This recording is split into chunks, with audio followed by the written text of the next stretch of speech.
오늘 우리에게 주시는 하나님의 말씀은 마태복음 3장 5절부터 12절입니다. 제가 봉독하겠습니다. 이때에 예루살렘과 온 유대와 요단강 사방에서 다 그에게 나와 자기들의 죄를 자복하고 요단강에서 그에게 세례를 받더니 요한이 많은 바리새인들과 사두개인들이 세례 베푸는 대로 오는 것을 보고 이르되 독사의 자식들아 누가 너희를 가르쳐 임박한 진노를 피하라 하더냐. 그러므로 회개에 합당한 열매를 맺고 속으로 아브라함이 우리 조상이라고 생각하지 말라. 내가 너희에게 이르노니 하나님이 능히 이 돌들로도 아브라함의 자손이 되게 하시리라. 이미 도끼가 나무 뿌리에 놓였으니 좋은 열매를 맺지 아니하는 나무마다 찍혀 불에 던져지리라. 나는 너희로 회개하게 하기 위하여 물로 세례를 베풀거니와 내 뒤에 오시는 이는 나보다 능력이 많으시니 나는 그의 신을 들기도 감당하지 못하겠노라. 그는 성령과 불로 너희에게 세례를 베푸실 것이요 손에 키를 들고 자기의 타작마당을 정하게 하사 알곡은 모아 곳간에 들이고 쭉저기는 꺼지지 않는 불에 태우시리라. 아멘. 오늘 말씀은 마태복음 3장 5절부터 12절입니다. 세례 요한의 세례와 예수님의 세례라는 제목으로 우리가 함께 말씀을 나누겠습니다. 세례 요한이 회개하라고 하는 설교, 그 외침에 많은 사람들이 나와서 자기 죄를 자백하고 세례를 받았습니다. 그때 이제 바리새인들하고 사두개인들도 이 무리들도 세례 요한한테 나왔어요. 세례 요한은 회개에 합당한 열매를 맺어야 한다고 하면서 이들을 거절했습니다. 왜냐하면 이 바리새인과 사두개인들은 회개한다고 하면서 나왔지만 그들의 생각과 판단과 사상과 그들의 행동이 전혀 회개하지 않은 모습을 보였기 때문이지요. 우리가 실제적으로 변화되느냐 변화되지 않느냐, 물론 우리가 정말로 회개해도 잘 변화가 안 될 수가 있어요. 우리가 정말로 죄를 뉘우치고 자백하고 하나님께 나아와도 우리 안에 습관화되어 있고 우리 안에 자리 잡아 있는 우리의 죄성의 문제 때문에 실제로 잘 변화되지 않는 그런 모습을 가질 수도 있어요. 하지만 이제 세례 요한이 이야기하는 회개에 합당한 열매라는 것은 참된 회개가 정말로 일어나게 되면 어떤 모양으로라도 그 삶과 그 현실 속에서 표시가 나기 마련이거든요. 실제적으로 변화되어지는 어떤 그런 증거가 선명한 변화가 나타나지 않더라도 분명히 바뀌어지거든요. 그런데 이제 이 사두개인과 바리새인은 그렇지 않았다는 거죠. 바리새인들은 우리가 알고 있는 율법주의자들이에요. 율법주의자. 최근 들어갖고 이제 세관점 학파라고 그래갖고 그런 사람들이 나와서 바리새인들은 그냥 율법주의가 아니라 언약적 율법주의다라고 하면서 막 그렇게 얘기하는 사람들이 나와요. 어쨌든 간에 율법주의는 율법주의예요. 뭐냐면 율법을 지킴으로써 하나님 앞에서 인정받고 구원받는다고 하는 생각을 가지고 있는 거예요. 이 바리새인들이 회개한다고 하면서 율법을 포기하지 않아요. 회개한다고 하면서도 이 세례 요한 앞에 나와서 세례를 받기를 요구하면서도 이 사람의 생각과 마음과 이 사람의 중심 안에 있는 것은 율법을 지켜서 구원받는다고 하는 율법의 지킴에 의해요. 이 바리새인들은 그걸 주장하고 있고 그걸 생각하고 있고 그렇게 생활하는 거예요. 이 바리새인들은 자신들은 의롭기 때문에 바리새인이 아닌 일반 유대인들하고 어울릴 수가 없다고 생각하는 사람들이에요. 이런 얘기가 있죠. 은행에 가갖고 줄을 쭉 서는데 자기 자리를 비워놓고 한 발짝 옆으로 나와 있는 사람들이 있대요. 개, 돼지들하고 같이 줄을 설 수 없다고. 그 유대인들이라는 거예요. 이게 이제 좀 너무 이렇게 극단적인 표현이긴 한데 그만큼 자신들을 구별해요. 그런데 그 유대인들 중에서 또 자신을 또 구별하는 사람들이 있어요. 그 사람들이 바리새인들이에요. 바리새인들이요. 이 사람들은 율법을 지키고 있는 그런 어떤 모습을 자신의 자랑으로 알고 그것으로 구원을 얻는다고 생각을 해요. 그래서 율법을 어기는 행위에 대해서, 율법을 어기는 그런 죄에 대해서 견디지 못하고 그렇게 생활을 하는 사람들이에요. 이 사람들이 그런 태도를 그대로 가지고 이 세례 요한 앞에 나온 거죠. 그런 이 세례 요한은 이 사람들을 보고 이야기하는 거예요. 회개에 합당한 열매를 맺어야 한다는 거예요. 그렇지 않고서는 회개했다고 하면서 나와도 회개에 어떤 물세례를 줄 수가 없다는 거죠. 아주 극단적인 표현을 써요. 독사의 자식들아, 그렇게 얘기를 해요. 독사의 자식. 마귀 자녀다라고 하는 그런 표현으로 우리가 이해할 수가 있어요. 아주 심한 욕이에요. 그런 욕을 쓰면서 임박한 진노를 피하기 위해서 나왔는데, 진짜 뭐랄까요? 겉모습만 변화되는 것처럼 그 사람의 삶과 현실과 모든 것은 그대로 있으면서 뭐랄까요? 위기만 피하자고 하는 그런 식으로 나왔다는 거예요. 세례 요한의 설교가 엄청 인기를 얻고, 그리고 이제 그 유대인들의 어떤 종교와 문화와 이런 모든 그런 부분에서 이 바리새인을 존경하던 사람들이 이제 돌이켜서 세례 요한을 존경하기 시작을 하고, 세례 요한의 설교를 듣고 죄에서 회개하기를 원하고, 이렇게 되니까 바리새인들이 세례 요한한테 나와서 세례 요한에게 세례를 받고 이제 한마디로 물타기를 하려고 하는 거죠. 그런데 이제 이 세례 요한은 그것에 대해서 아니라는 거예요.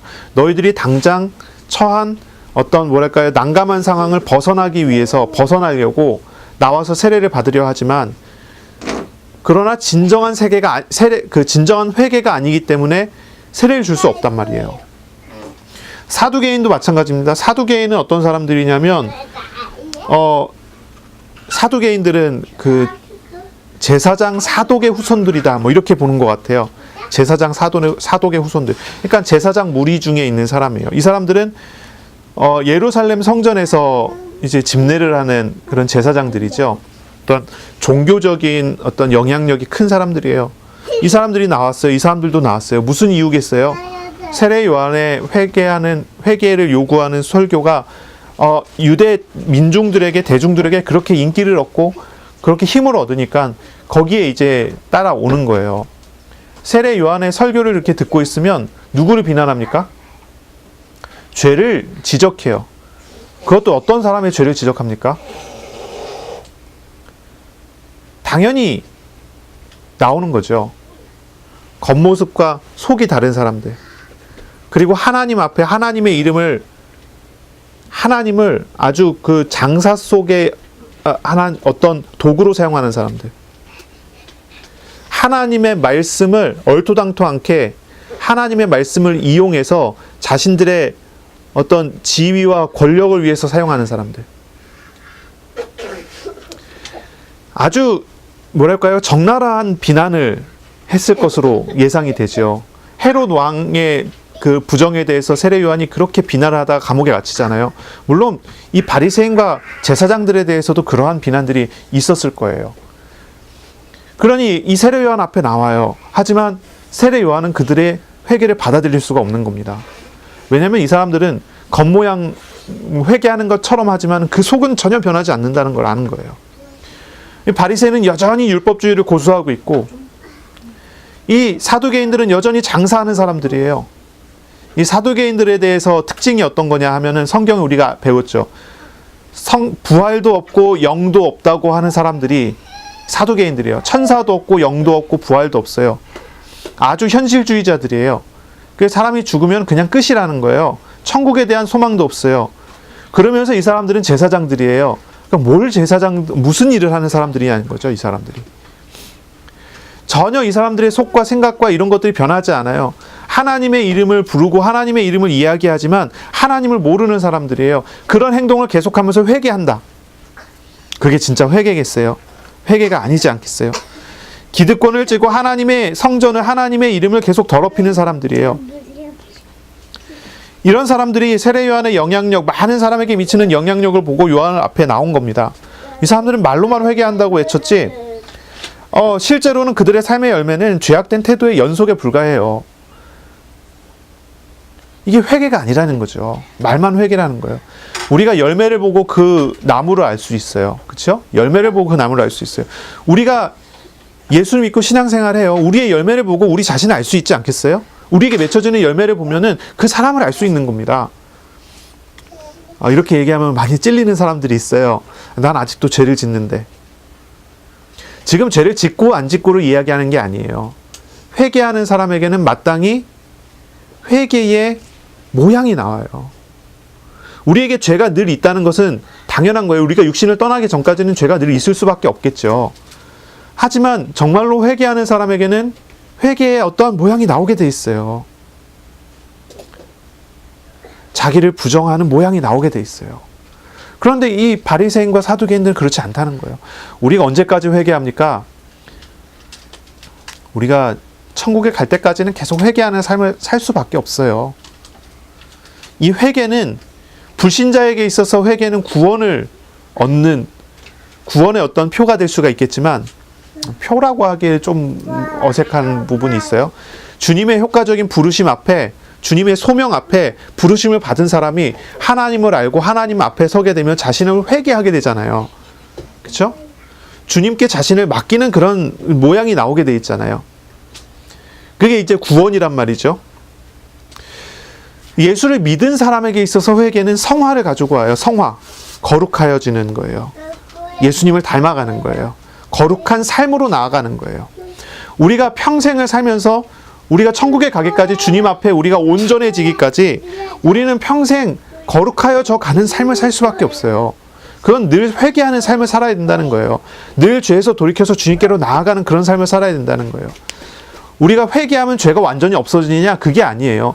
우리에겐 죄가 계속 있을 수밖에 없고 있는 것이 사실이에요. 육신을 떠나지 않는 이상은 죄성의 육신에 잡혀져 있는 이상은 어쩔 수가 없죠. 하지만 우리가 늘 주님께로 돌아가는 그런 삶을 그런 모양을 가질 수밖에 없는 거예요. 바리새인들과 사두개인들은 자랑거리가 있어요. 우리는 아브라함의 후손이다. 선민이다라고 하는 거예요. 아브라함의 후손이에요. 선민이에요. 세례 요한은 이것을 지적해요. 이걸 지적하면서 이야기를 해요. 8절의 얘기를 그러므로 회개에 합당한 열매를 맺고 속으로 아브라함이 우리 조상이라고 생각하지 말라. 내가 너희에게 이르노니 하나님이 능히 이 돌들로도 아브라함의 자손이 되게 하시리라. 이 사람들의 자랑은요, 자신이 아브라함의 후손이라는 거예요. 자신은 모세의 율법을 이어받았다는 거예요. 자신들은 제사장이라는 거예요. 자신들은 저런 어떤 뭐라 그럴까요? 죄인들하고는 다르다는 거예요. 자신들이 기본적으로 죄인이 아니라는 생각을 가지고 있어요. 그러나 세례 요한은 이야기하는 거예요. 겉으로 봤을 때 유대인인 것처럼 보이고 겉으로 봤을 때 바리새인이고 겉으로 봤을 때 율법을 따르는 것 같고 겉으로 봤을 때 제사장으로서의 일을 하는 것처럼 보이지만 그것은 하나님과 아무런 관계가 없다는 거예요. 아무런 관계가 없어요. 하나님의 말씀을 사용하고 성경을 사용해서 많은 일들을 해도 그것이 하나님과 아무 관계가 없어요. 율법을 다 지켜서 행한다고 해도 그것은 하나님과 관계 있는 게 아니에요. 관계가 없어요. 성전에서 제사장의 일을 하고 성전에서 번제를 드리고 성전에서 어떤 설교를 하고 많은 일들을 한다고 하나님의 이름을 많이 팔아먹어도 하나님하고는 아무 관계가 없을 수 있어요.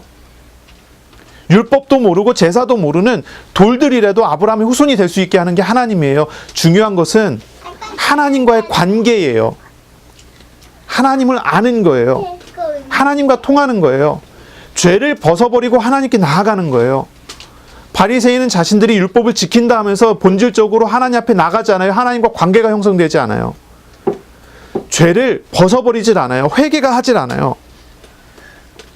사두개인들은 죄를 벗어버리는, 죄를 회개하는 번제를 맨날 드린다고 하고 속죄제를 드린다고 하고 죄와 관계되어 있는 죄를 짐승에게 전가해서 짐승을 죽이는 그런 일을 계속 한다고 하는데 이 사람들의 행위는 하나님과 아무 관계가 없단 말이에요.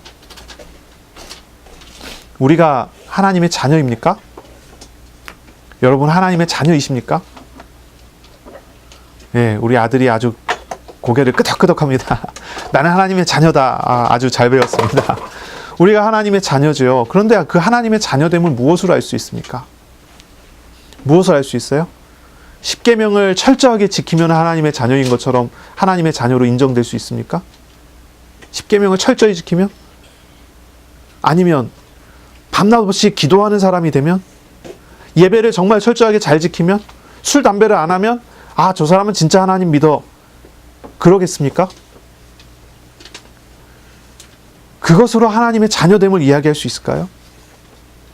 회개하지 않는 사람이 하나님과 무슨 관계가 있어요? 회개하는 삶을 살지 않는 사람이 무슨 하나님 자녀다운 삶을 삽니까? 여러분, 세례 요한의 지적을 한번 잘 보세요. 왜 바리새인 사두개인들에게 독사의 자식들이라 이렇게 원색적인 비난을 합니까? 어떤 분이 얘기하더라고요.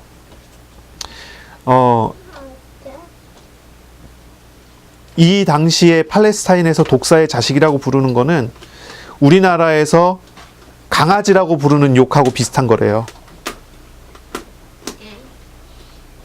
그런데요. 우리나라에는 개가 많으니까 개의 아들 이렇게 욕을 하잖아요. 근데 이 당시에는 이제 독사가 많으니까 독사의 아들 그렇게 욕을 한대요. 어떤 분이 그런 얘기를 해요. 어쨌든 왜 이렇게 원색적인 욕을 하면서까지 얘기를 합니까? 이 사람들은 하나님의 이름을 부르는 사람들이거든요. 하나님의 이름을 이야기하는 사람들이란 말이에요. 율법을 잘 지키는 사람들이에요. 바리새인은. 사두개인은 제사장으로서 제사 일을 담당하는 사람들이에요.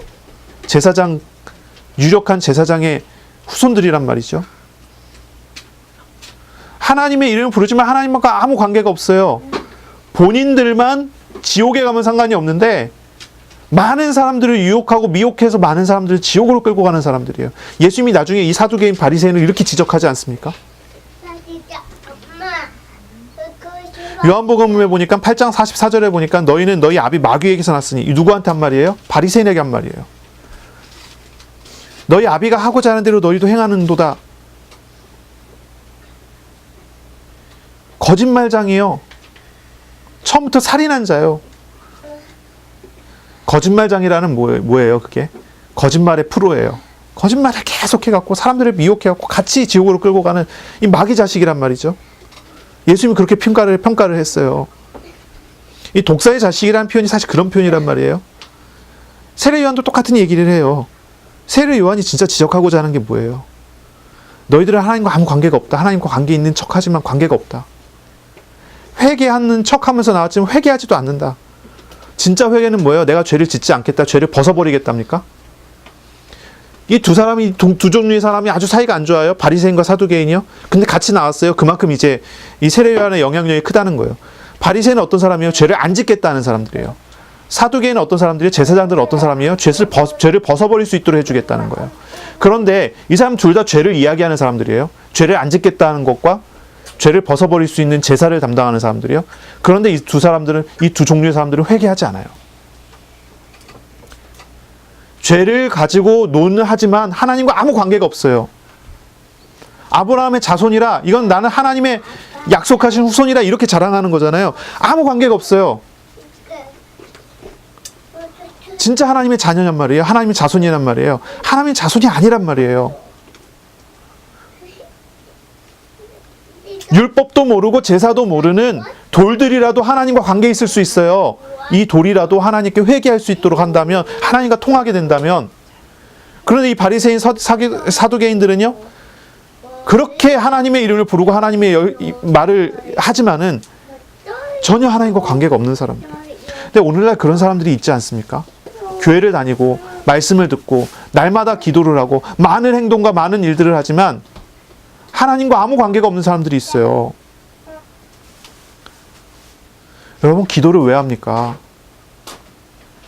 여러분, 말씀을 왜 봅니까? 예배를 왜 드립니까? 여러분, 십계명을 지키면서 막 성실하게 사는 사람들이 있어요. 십계명은 대표하는 거예요. 하나님의 말씀을 대표하는 게 십계명이에요. 십계명대로 살겠다. 하나님께서 이 계명을 통해서 하나님과 교제하게 했으니까 우리가 정말로 십계명대로 살면서 하나님과 교제하겠다. 이러면요, 그건 제대로 사는 거예요. 하나님의 이름을 망령되이 일컫지 않고 하나님 이름 제대로 부르고 안식일을 거룩하게 지키고 일주일 중에 하루를 온전히 뛰어 하나님과 교제하고 우상을 섬기지 않고 우상을 다 버리고 오직 하나님만 바라보고 너 왜 나 외에 다른 신이 없게 해라. 하나님만 섬기는 하나님과 통하는 삶. 그렇지 않습니까? 그런 사람이 세상 중에서 살인하지 말라. 다른 사람을 뭐랄까요? 미워하고 죽이려고 하지 않고 하나님과 함께하는 사람으로서 다른 사람을 섬기고 간음하지 말라, 뭐 도적질하지 말라, 거짓 증거하지 말라 막 있잖아요. 이 말씀 10계명 자체가 뭘 얘기해요? 하나님과 교제하고 하나님과 교제하는 사람으로서의 세상의 삶을 얘기하는 거예요. 이게 10계명이지 않습니까? 그런데 이 10계명을 나는 다 지킨다 하면서 하나님과 아무 관계가 없다니까요. 좀 오늘날 그런 사람들이 있어요. 여러분 어떻게 사십니까? 어떻게 생활하십니까? 회사에 나가서 기도하시죠. 자녀들과 함께 있으면서 기도하죠. 아침마다 아이들 한 사람 한 사람 붙잡고 기도해 주시지요. 그런데 그게 하나님과 관계없는 불교에서 불경 외우고 주문 외우듯이 하는 그런 거일 수도 있단 말이에요. 죄를 안 짓는 것 중요하죠. 근데 그것이 하나님과 통하지 않으면 아무 관계가 없어요. 하나님을 만나야죠. 하나님과 교제해야죠. 대면해야죠. 하나님과 동행해야죠. 그 안에서 모든 것이 다 나오는 거예요. 그런 사람이어야 이 사람이 아브라함의 자손이라고 부르는 거예요. 그런데 완전히 껍데기밖에 없어요. 껍데기밖에. 교회를 나와서 예배를 드리는데 하나님 만나려고 하지 않아요. 하나님 만나려고 하지 않아요. 교회 나와서 예배 드리는데 하나님 만나고자 하는 마음이 없어요. 무슨 마음만 있어요? 지금 내 문제를 어떻게 해결해야 되느냐. 말씀 들으면서 한번 해결해 보자. 뭐만 있어요? 도구만 있지 하나님과의 인격적인 교제가 없어요. 오늘날 그런 거예요. 그런 모습들이에요. 그런 모양들이에요. 교회를 나오지만 하나님이 아니라 우상을 섬겨요. 죄를 안 짓는다고 하는 우상, 제사를 통해서 죄를 씻어버리겠다고 하는 우상을 섬겨요. 그거는 우상이지 하나님이 아니에요. 하나님의 이름을 부르지만 하나님이 그 속에 없어요. 인격적이신 하나님과의 만남이 없어요. 하나님의 사랑도 없고 하나님 앞에서의 하나님의 마음도 없고 하나님의 생각도 없어요.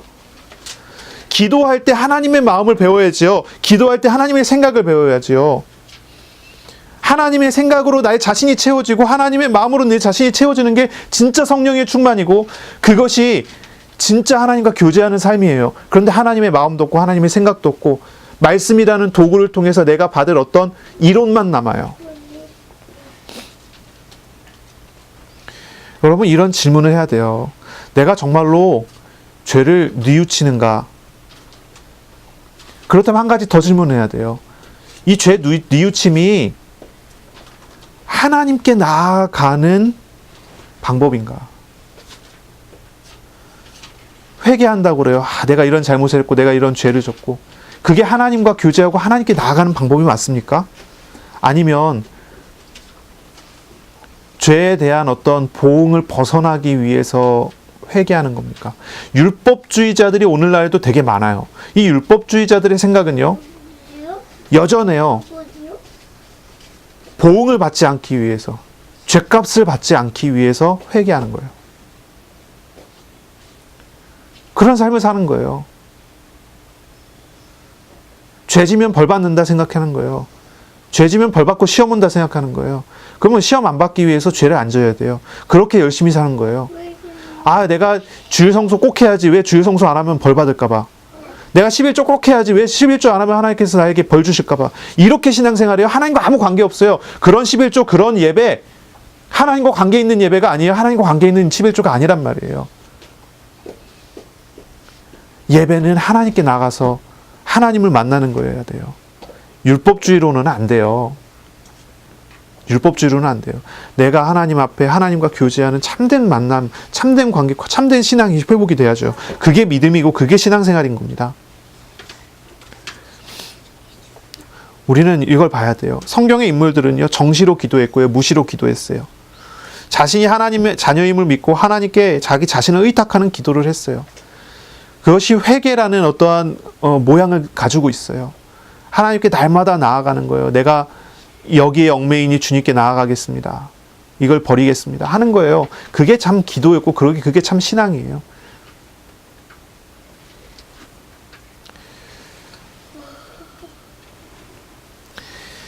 요한의 지적 자체를 보세요. 요한은 뭘 지적합니까? 회개를 어디에 두는가라고 하는 거예요. 외식하는데 회개하는 게 아니에요. 가면 쓰기 위해서 회개하는 게 아니라 자기 자신을 다 내려놓고 하나님께 나아가는 게 회개예요. 겉만 번지를 한 게 아니에요. 하나님께 나의 고집도 나의 사상도 나의 판단도 다 내려놓고 주님께 나아가는 거예요. 그게 믿음이고 그게 회개예요. 요한은요 11절입니다. 나는 너희로 회개하게 하기 위하여 물로 세례를 베풀거니와 이렇게 얘기했어요.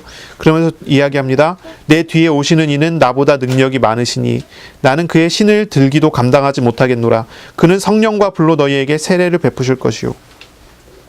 요한은 자신의 회개의 의미를 회개하기 위한 세례의 의미를 회개하게 하기 위한 것이라고 이야기했어요. 회개하게 하기 위한 것. 이 회개라는 것은 죄를 뉘우치고 하나님께로 자기 자신을 돌이키는 방법을 이야기를 하는 거예요. 하지만 이제 이 요한의 자신의 세례의 한계를 이야기를 해요. 죄를 뉘우치고 하나님께 돌아서게 하는 그런 효과를 보게 하기 위해서 세례를 줬지만 자신의 세례는 한계가 있어요. 죄를 완전히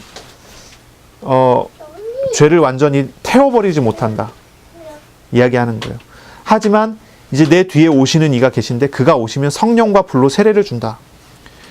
요한의 세례는 죄를 깨닫게 해서 하나님 앞에 자복하고 무릎 꿇고 내가 죄인입니다. 내가 죄 때문에 하나님 몰랐으니까 하나님께 나가겠습니다라고 하는 그런 효과를 보여주는데 그것까지밖에 아니죠. 죄를 해결해 줄 수는 없단 말이에요. 그러나 내 뒤에 오시는 이가 계신데 그가 오시면 성령과 불로서 세례를 주겠다고 하는 거예요. 여기서 불은 뭘 얘기합니까? 여기서 불은 아예 정화의 불길이라고 그러죠. 죄를 태워버리는 거예요. 죄를 태워버려요. 그런 영향, 그런 일을 주겠다. 요한은요, 주의 길을 예비하는 사람입니다. 주의 길을 예비하는 사람. 죄를 지적하고 죄를 자백하게 하고 예수님께 나아가는 길을 제안하는 거예요. 그런 역할을 하는 거예요. 요한은 자신의 세례와 예수님의 세례를 완전히 구분했어요. 요한은 자신의 세례는 죄를 자백하게 하고 하나님께 방향 전환을 시키는 역할만 하는 뿐이라고 하는 거예요. 예수님의 세례는 성령의 세례고 모든 죄를 불살라버리고 정화시키는 그 죄에서 깨끗하게 하는 불의 세례라고 정의를 해요. 그래서 오늘 제목이 이제 세례 요한의 세례와 예수님의 세례거든요. 이제 참된 세례가 이제 있는 거예요. 성령 세례라고 하는 말, 성령 세례, 불세례 이렇게 하거든요.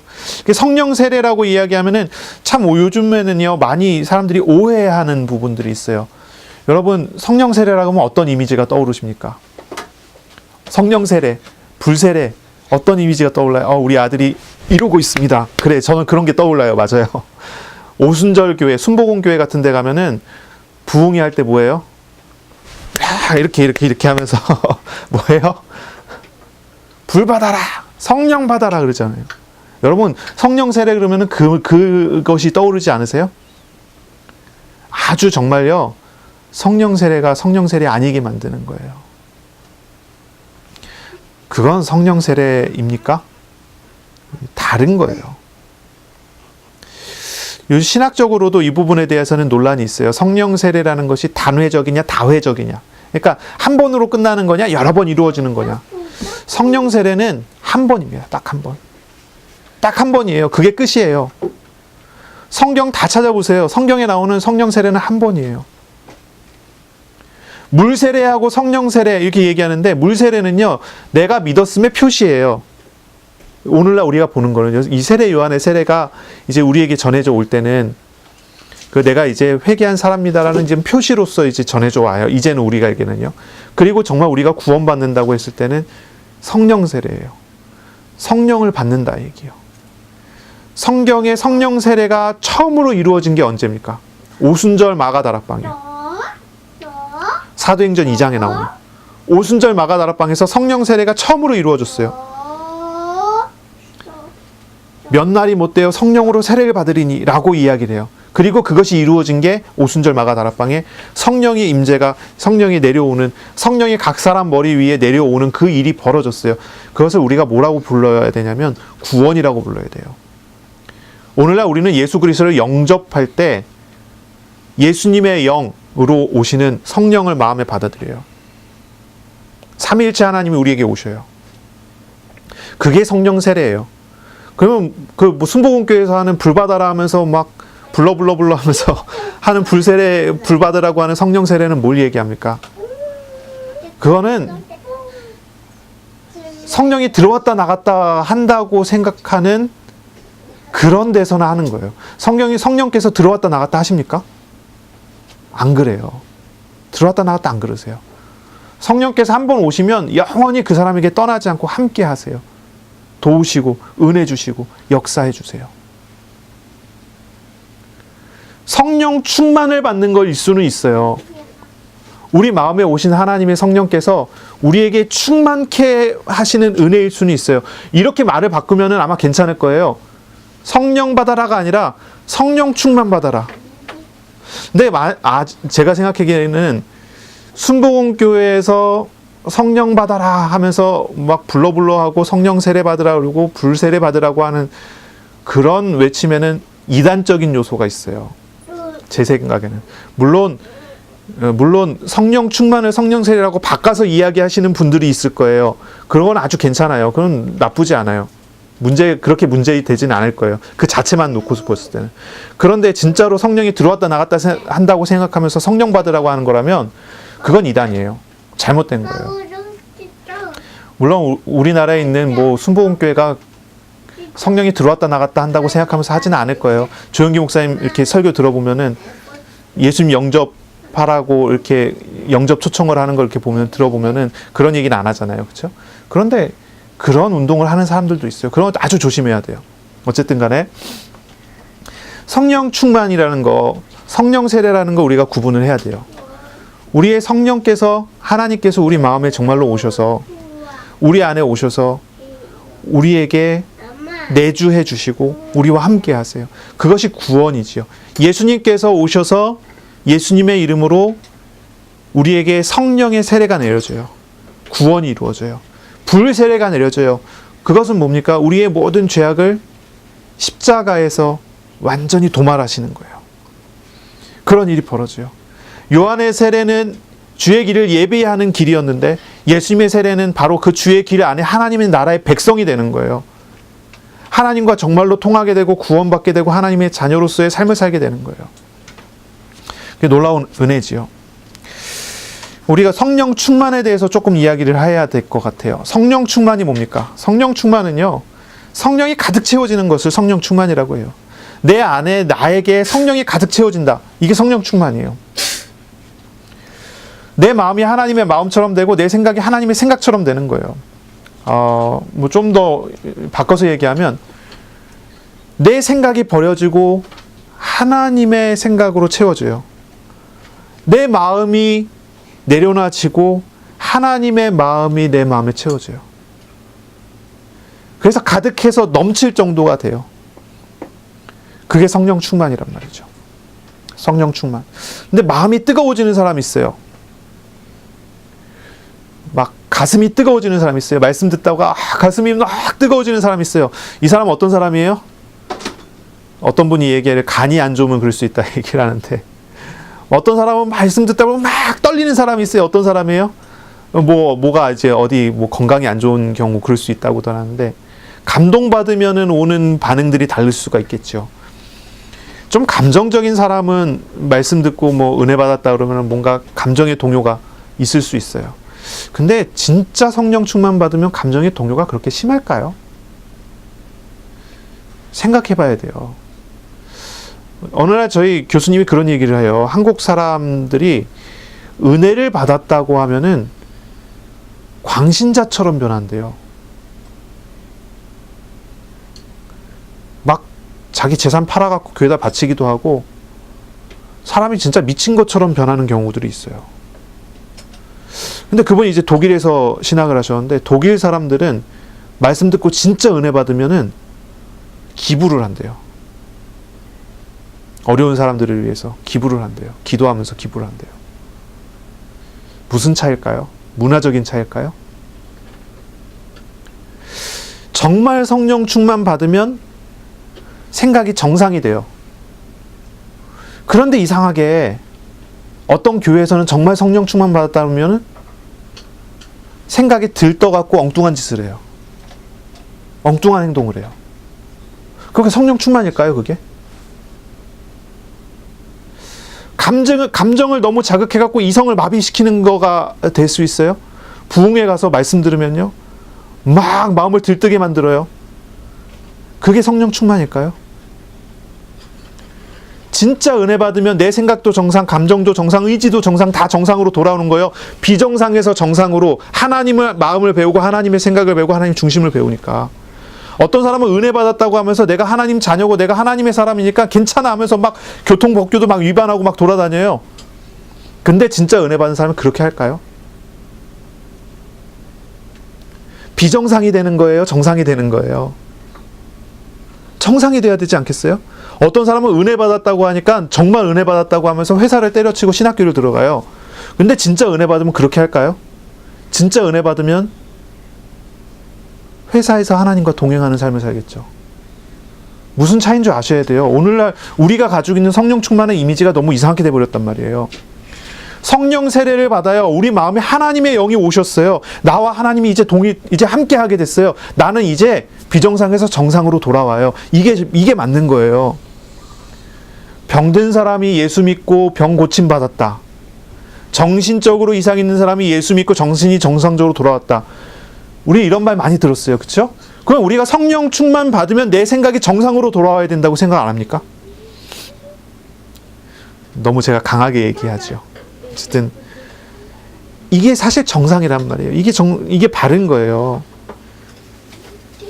균형 잡힌 육신, 균형 잡힌 성품, 균형 잡힌 인격을 가진 사람이 얼마나 있을지는 모르겠지만 그런 사람이라면요, 정말 성령 충만 받으면 아무 느낌이 없을 수도 있어요.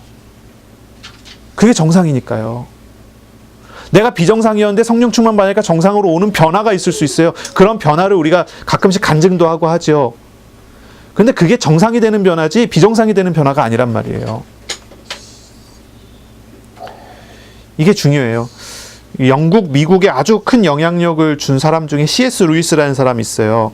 이 사람은 영국의 성공회의 교도, 성공회 신자예요. 우리하고는 조금 거리가 있어요. 천주교에 좀 가까운 그런 의식과 그런 생각도 가지고 있는 것 같기도 해요. 근데 이 사람이 쓴 책 중에 자신이 회심한 것에 대해서, 자기가 이제 무신론자였다가 돌이켜서 하나님을 믿게 된 어떤 그런 과정에 대해서 쓴 책이 있어요. 뭐 책 제목이 예기치 않은 기쁨인가 뭐 그런 책인데, 그 책에 보면요, 이 사람이 뭐라고 쓰냐면 이렇게 써요. 정말 싱겁게 회개했어요. 정말 싱겁게 회개했어요. 자신의 회개에 대해서, 자신의 회심에 대해서 심심한 회심을 경험했다고 얘기를 해요. 그냥 인정이 돼버렸대요. 안 믿어졌는데 그냥 믿어지게 됐대요. 그냥 받아들이게 됐대요. 어쩌면요, 그게 정상일 수 있어요. 우리의 신앙을 우리가 돌아봐야 돼요. 어떤 뭐랄까요? 뛰어난 거를 요구하는 사람들이 있어요. 뭔가 놀라운 거를 요구하는 사람들이 있어요. 근데 그것이 뭔가 어떤 기적적인 체험과 변화를 요구하는 사람이 있어요. 근데 그것이 정상일까요? 너무 비정상이었다가 돌아오면 그럴 수 있단 말이에요. 모태 신앙인 사람과 당대 믿음인 사람과의 차이가 있죠. 당대 믿음인 사람들은 극적인 변화를 겪은 사람들이 있어요. 그래서 뭐 불같이 믿는 그런 경험. 근데 모태 신앙인 사람들은 뭔가 심심한 신앙생활이에요. 심심해요.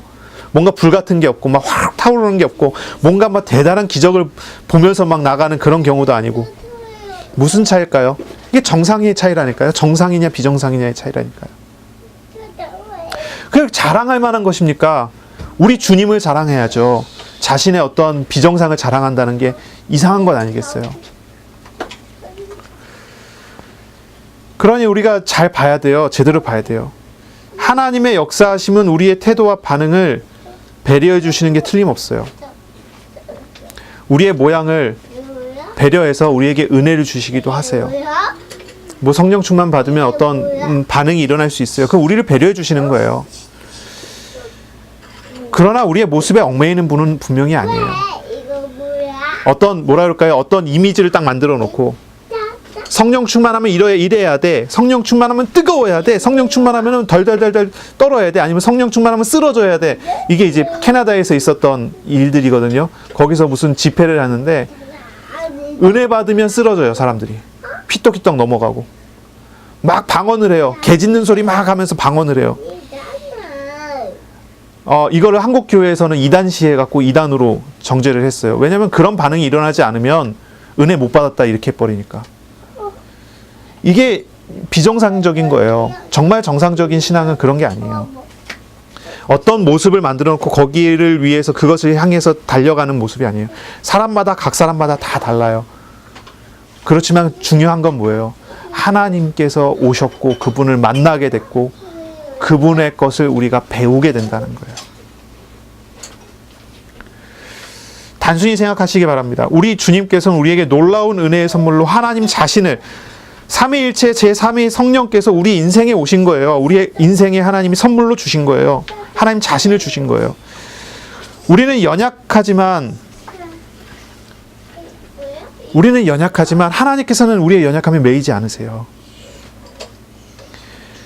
우리는 부족하지만 그것에 매이지 않고 우리를 주관하세요. 하나님께서 우리를 인도하세요. 우리는 하나님을 의지하면서 나아가면 되는 거예요. 그것이 중요해요.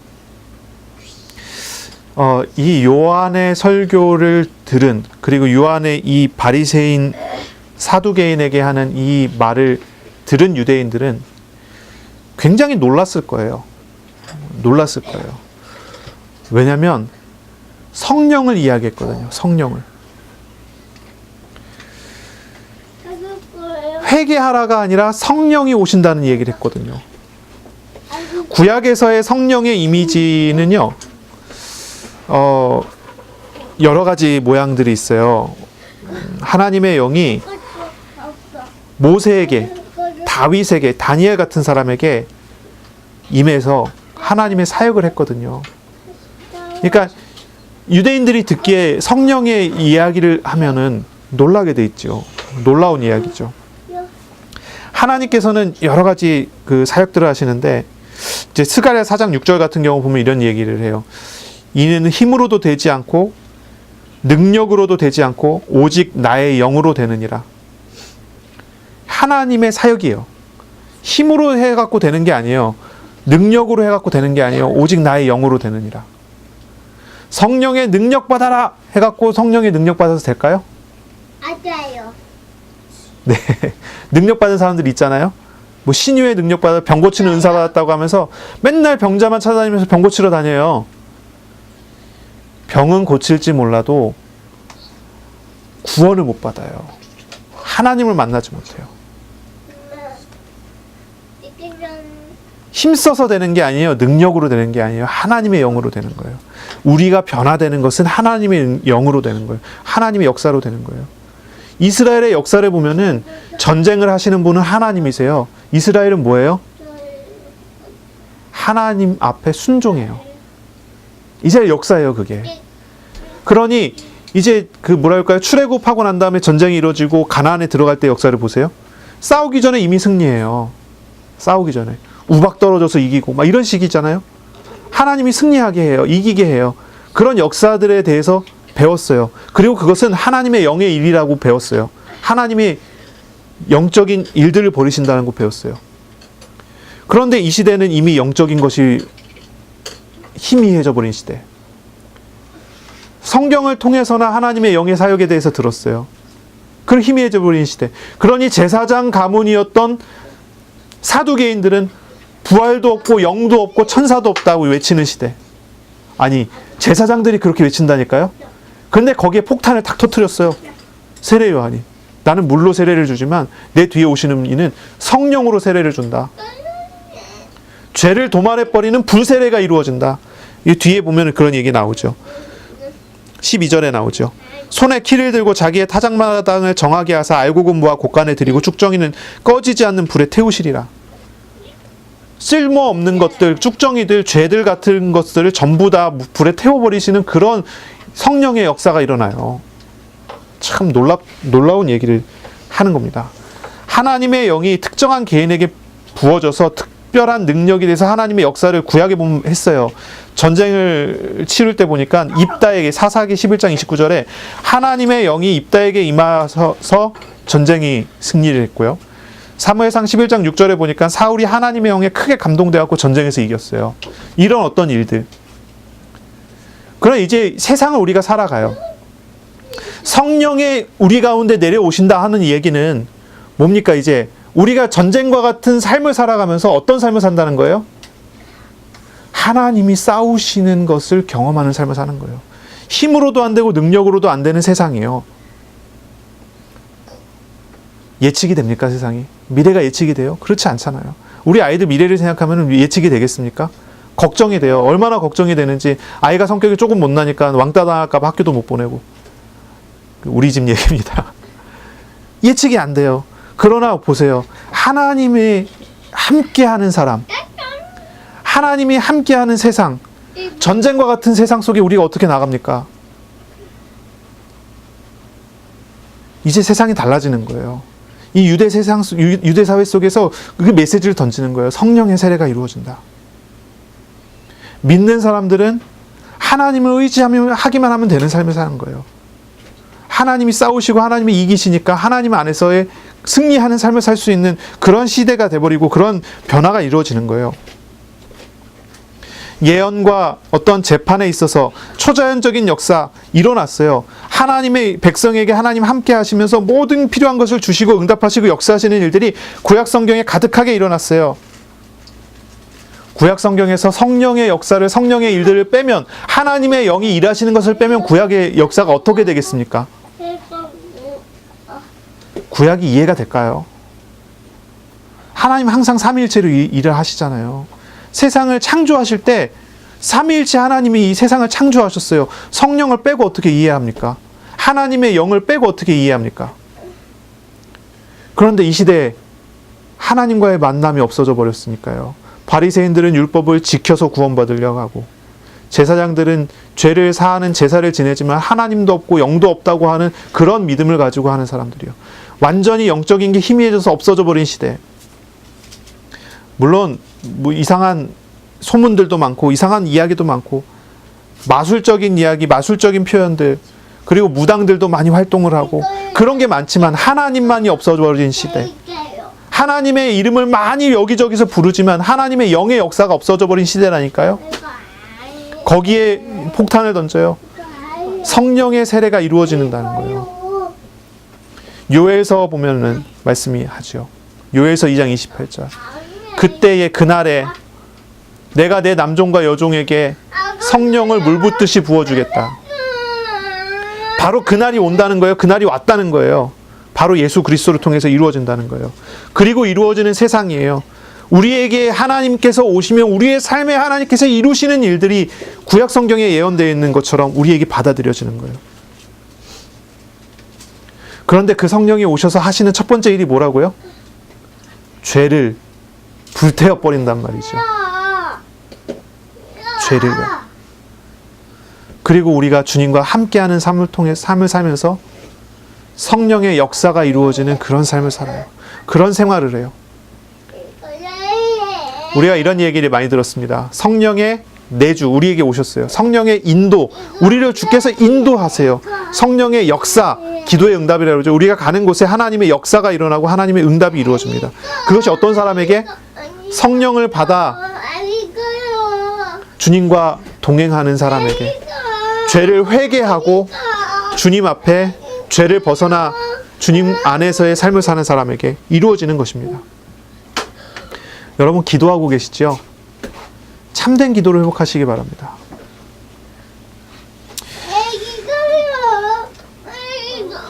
성령과 불, 그러면 뭘 생각해야 되겠어요?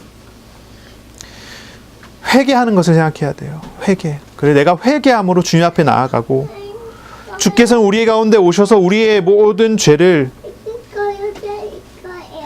돌이켜 주님 앞에 나아갈 수 있도록 죄를 십자가에 못 박아 버리시고 하시는 거예요. 주님께 나아가고 주님을 의지하는 삶을 사시기 바랍니다. 아멘. 우리 주께서 우리를 인도하시며 나쁜 것을 불로 태우시고 고쳐서 쓰실 것입니다. 그런 은혜를 누리시기 바랍니다.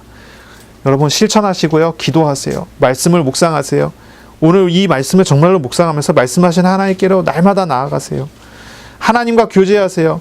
말씀을 묵상하며 묵상하는 기도를 통해 마음과 생각을 지키시는 하나님과 함께하는 생활을 하세요. 자기 자신을 완전히 주님께로 맡기는 그러한 한 주간 그러한 생활이 되시기를 예수님의 이름으로 축원합니다.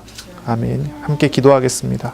하나님 감사합니다. 오늘도 회개의 세례, 불세례, 성령 세례에 대해 말씀하셨습니다. 우리가 예수 그리스도를 믿고 알고 주님과 함께하는 하나님과 함께하는 은혜를 받은 사람들입니다. 주님, 우리의 죄를 주님 앞에 또한 알게 하게 하시고 회개함으로 주님 앞에 온전히 나아가는 그런 믿음을 갖게 하여 주옵소서. 날마다 주님께로 나아가게 하실 때에 성령의 내주하심, 인도하심, 역사하심을 누리게 하여 주옵소서. 하나님이 우리 인생에 하시는 하나님의 일들을 경험하는 그런 한 주간이 되게 하여 주옵소서. 감사하며 예수 그리스도의 이름으로 기도합니다. 아멘.